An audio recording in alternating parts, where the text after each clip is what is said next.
Our next speaker brings a faculty perspective to growth in college. Dr. Alena Pirok is an assistant professor of history who joined the Armstrong faculty in 2017. She earned a master's and doctorate from the University of South Florida in Darley's hometown of Tampa, Florida. Shout out to Florida. She teaches classes on a wide range of U.S. history topics, including public history, urban history, folk life and tourism, and a special topics course on haunted histories in Savannah. Her first book, which explores how ghost stories develop powerful emotional connections in colonial Williamsburg, will be published later this year. Please welcome to the stage Dr. Alena Pirok.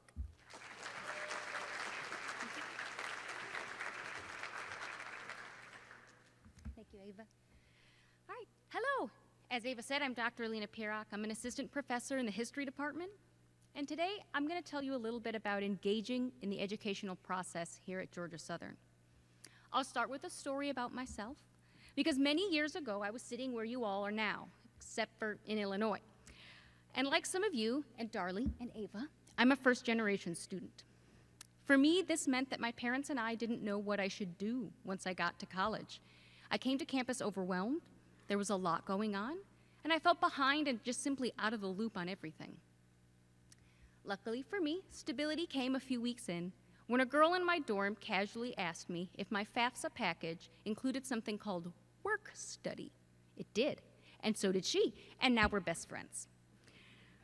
Her and I worked together to navigate the online portal where all the jobs were posted, and we picked out jobs to apply to, helped each other create little packets. I got 2 jobs. At night, I was an usher at the auditorium, and during the day, I was an assistant at the records office. In both positions, I worked alongside more advanced students and professional administrators, people who had far more experience in college than I did. I relied on them a lot to help me get my footing. I asked my fellow students if joining clubs was worth it, what homecoming was if there was no dance, how to get an appointment with a doctor. I asked my professional colleagues to explain how scholarships worked and what they had done in college. Turned out that many of them were also first-generation students.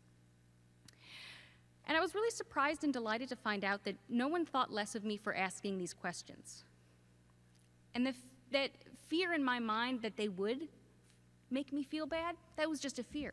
That was just me making stuff up. So these good interactions inspired me to start knocking on open doors in the history department, asking professors, what do you do? How did you get here? What's grad school? Can I do it? And they didn't think less of me either. In fact, one said that they respected my curiosity, and that made me feel really cool. What you should know about asking questions is that you should do it, and know that not everyone has the right answer. Ooh, lost my spot. Not everyone I asked had the absolute right answer every time, but they always helped me find a path towards it. Because we, the faculty, the staff, and the students, are all here because we believe in the educational process and want to help people, all the people around us, to grow. By winter of my freshman year, I had learned that college is not about knowing right answers, but rather about accepting challenges, asking questions, and growing into that next version of myself. Now, you may not be a first-generation student like I was, but chances are pretty high that there is someone among the faculty here who came to college feeling the same exact way that you do today. We've all been there. We've all faced challenges. We've all failed and grown and went on to master our disciplines. It's important to know that none of us are or were perfect. None of us are even really done growing.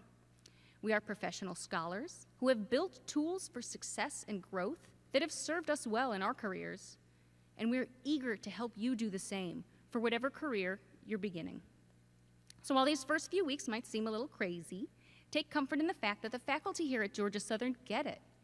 We want to hear about your goals, help you make plans, and we just really want to watch you grow into the next version of yourselves. What we ask of you in return is that you embrace growth and your role in the educational process. Seems reasonable, but what does that mean? What does that even look like? I'm going to give you some steps to take and set you off a few months ahead of where I was when I came in freshman year. First, you need to actively engage with your learning. One does not grow simply by showing up on campus, just as one doesn't become full by walking into a restaurant. You have to feed yourself. Making your classes, the educational process, and campus activities part of this new stage in your life is where growth begins. This starts with reading the syllabus for every single one of your classes. Every professor will give you one, either printed out for you or it's available on folio.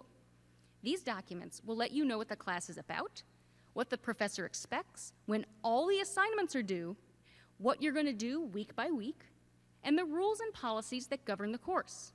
Do not underestimate these documents. They are golden. They are stability, and you need them. I especially like them because I do not like surprises. Do not surprise, even gifts, don't surprise me. I have too many demands in my life for surprises, and I suspect that you all have a lot going on too. So who's working? Who's going to be working during, right? Yes. Doing clubs? Who's got family responsibilities? Yes. You have a lot going on, and you need to plan. Planning is the first way that you engage with your classes. Take time this weekend, after you collect all your syllabus from all your classes, to fit your courses, your study hours, and your enriching activities into your life. Use your planner, and find time where you didn't know you had it. And find those tight, immovable spots that you hadn't seen. Recognizing these places in your life and making decisions based on them will help you make good decisions as the year progresses. That's step one. Now that you have your plan, you can move to that second step. Do the work and engage in class. This starts with showing up to every one of your classes and taking active notes. Do not write down everything you hear. You can always go back and add to your notes later. There's no need to make a script of the lecture. Instead, actively listen to what's being said in the classroom. Think about why it's being said. What's the main idea? What examples are used to support it? And then write down what sparks your curiosity. When you engage with your mind in class, you'll be better able to absorb information and ask questions that stimulate your mind and create intellectual growth. When class is over, you must do your assignments. Do all the reading. Do all the homework. Your assignments don't need to be perfect, but a good faith effort will get you very far. Your professors will still correct and critique your work, but these are not damnations. They're just adjustments. My mentor in graduate school constantly told me, I see what you did there, but you got to do it this way. These are just adjustments.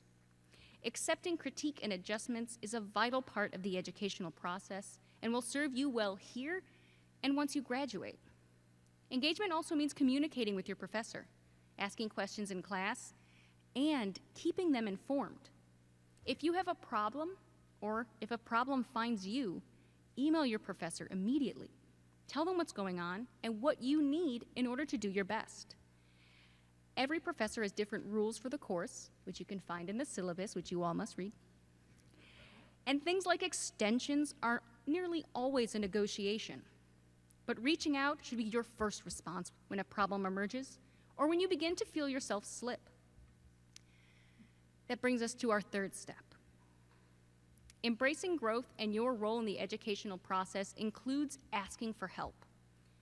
Now, in middle school and high school, you probably had teachers and guidance counselors that watched you closely for years. They knew you, your guardians, your friends, and when they began to see you slip, they pulled your folks aside and they created a plan.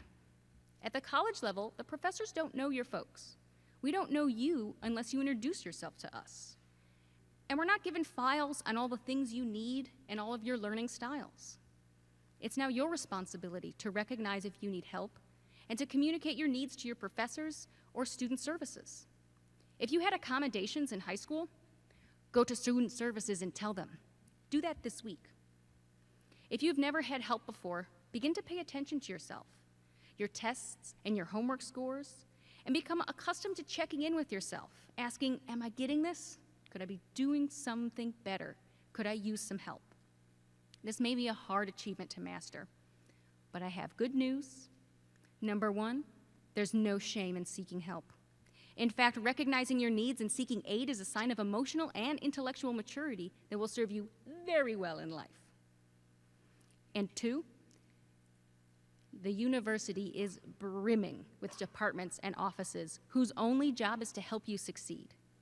The Academic Success Center has tutors and mentors and success coaching. We have a counseling center to help you address and manage mental barriers that may be making joy and success more difficult to obtain. We have a food pantry if you're suffering from food insecurity. We have career centers to help you shape and explain your college experience into a language for the job market.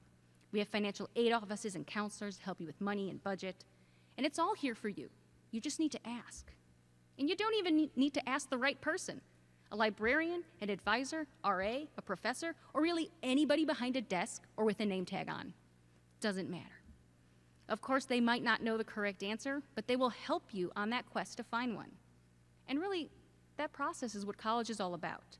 The value of this education is not that degree at the end, but what the degree stands for, the educational process that you took 4 years to engage in.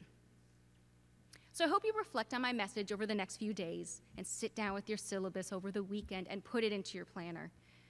And know that your professors just genuinely adore and respect your dreams. We want to help you. All you have to do is embrace learning and engage. Thank you.